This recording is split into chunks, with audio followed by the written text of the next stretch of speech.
Ела да ти покажа как минава един работен ден в PwC. Сигурна съм, че си чувал за PwC. Сигурно обаче не знаеш, че нашия фокус е върху развиването на таланти.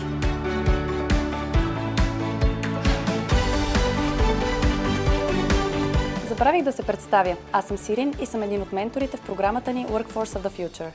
Тя е насочена към хора с малко или никакъв опит в сферата на финансите и на одита. Нашите ментори превръщат участниците в консултанти от бъдещето.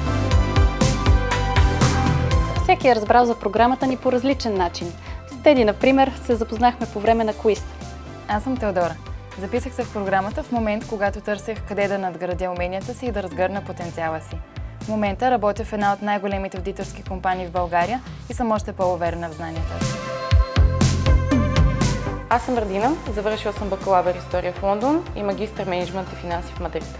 Благодарение на PwC прилагам теорията на практика, а отношението между колегите и атмосферата на работа ме кара да идвам с удоволствие всеки ден. Аз съм Николай и съм завършил бизнес администрация и икономика. Още от студент следя кариерните събития на PwC. Така имах възможност да се запозная с ръководителя на моя отдел, още преди да започна да работя тук.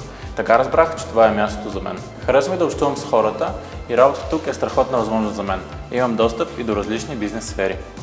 Освен това, тук всеки си има бъди и ментор. Заедно се справяме с предизвикателствата и споделяме успехите си.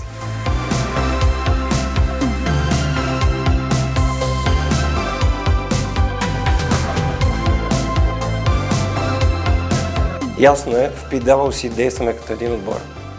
Искаш ли да бъдеш Workforce of the Future? PwC те очаква.